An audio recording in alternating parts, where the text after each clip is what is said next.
Hello everyone, my name is Nitin and today I am going to discuss on the topic, do we still need hydro mounts for the electric vehicles or the advantages of hydro mount over conventional mount.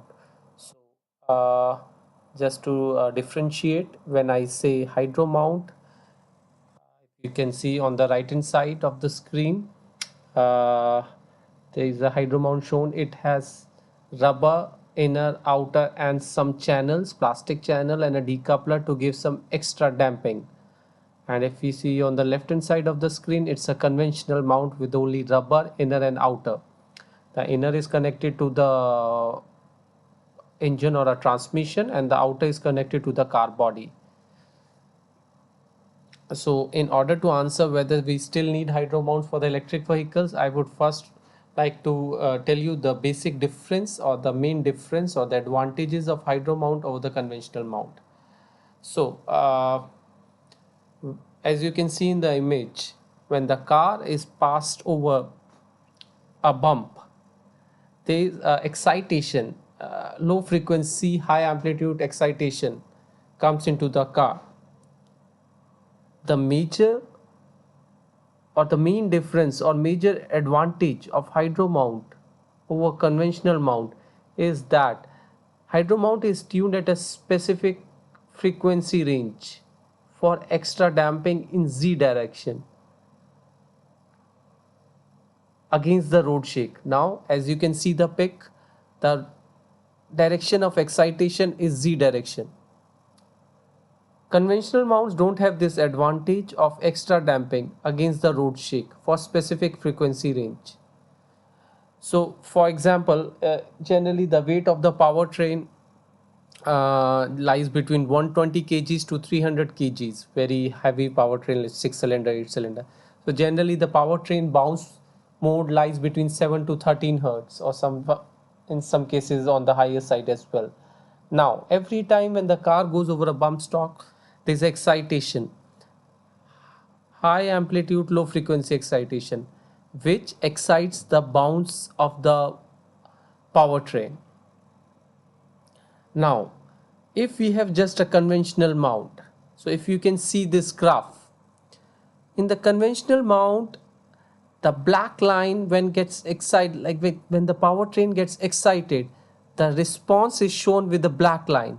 So the decay or the time taken to die out that powertrain oscillation is longer. Now, if we have a same hydro mount, the decay is much faster. So this is basically in a time domain. Now, if we just switch to a frequency domain, I have shown three graphs. One is wedge mount, the unfilled hydro mount, and the series hydro mount. The difference between series hydro mount and unfilled hydro mount is that unfilled hydro mount has no glycol or any liquid in it. So wedge, the behavior between 11 to 12 hertz, there is a peak, so there is a high acceleration on the steering wheel. This accelerometer was on the steering of the car. Now with the hydro mount, which is not filled, again the excitation is at high acceleration is there at the steering wheel. But now when the hydro mount is filled with the glycol and it is specially tuned at a frequency between 8 and 12 hertz, the peak is at around 11 hertz, we can easily see the acceleration at the steering wheel is less compared to wedge mount or the conventional mount. For most of the powertrain, generally road shake lies between 7 to 13 Hz, which corresponds to powertrain bounce mode. Also, in some cases, hydro mounts are tuned for wheel hop frequency or between wheel hop and powertrain bounce mode. So we have a bounce of a powertrain which usually is around 10 Hz, let's say, and we have the wheel hop mode of the front axle which will be around 15 Hz, for example. In whole range between 10 to 15 Hz, the engine is likely to get excited with relatively high amplitude every time it will go over a bump stop. The idea most of the time is to have the peak more or less in between these two frequencies area. Ideally, we would like to achieve a larger bandwidth of the curve so that there is a damping in the whole area.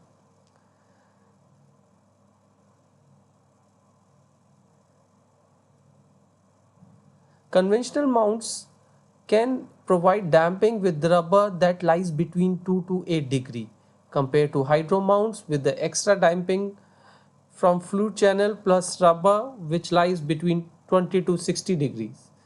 That's quite high. So that means they are resisting or they are stopping the powertrain mode, and the lag between the powertrain and the mount is on highest at 20 to 60 degree compared to the conventional mount which is between 2 to 8 degrees, and 8 degrees is still too much. I mean, for any low damped rubber, the damping from the natural rubber is generally between 2 to 4 hertz. Mid damped rubber, it is between 4 to 6 hertz and 6 degree, sorry, not hertz. And for high damped rubber, it's between 6 to 10 degrees, and some of the rubbers we are able to achieve at around 12 degrees. But again, if we have this much of high damping from the rubber, indurability is a concern. It will produce lots of heat, and it will have fatigue issues.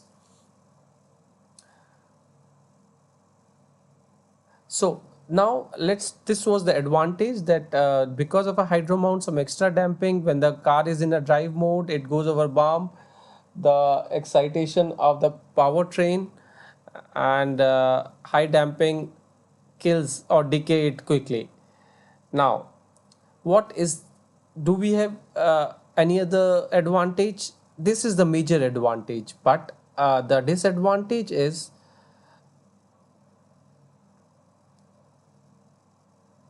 when we go at a higher frequencies.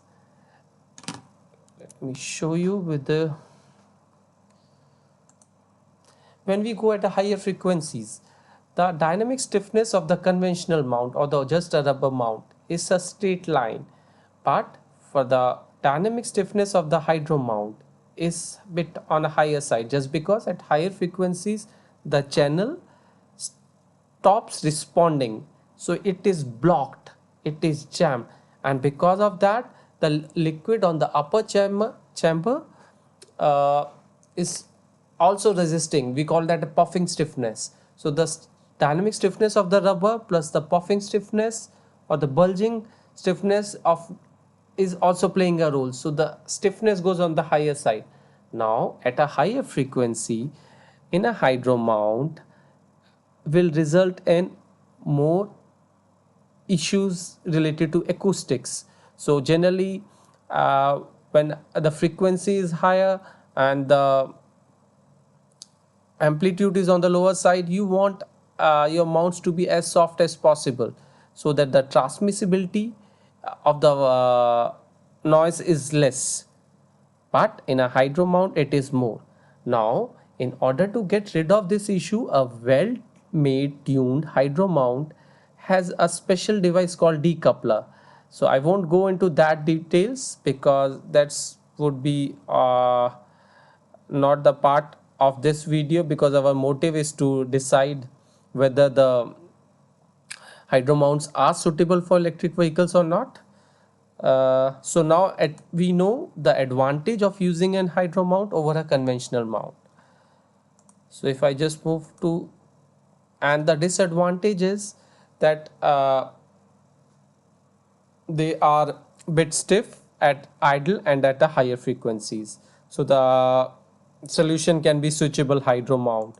But now, do we still need hydro mount for electric car compared to conventional mounts? Yes, we needed hydro mounts, just because the weight of the power motor in the electric vehicle is there, and because of that there is a bounce mode of the motor, and every time the car will go over a bump, that motor will get excited. Maybe this time compared to diesel and petrol vehicles, the weight, the mass of the motor is less. That means the frequency shifted on the higher side, but anyways it will still get excited, and now we need to get rid of that.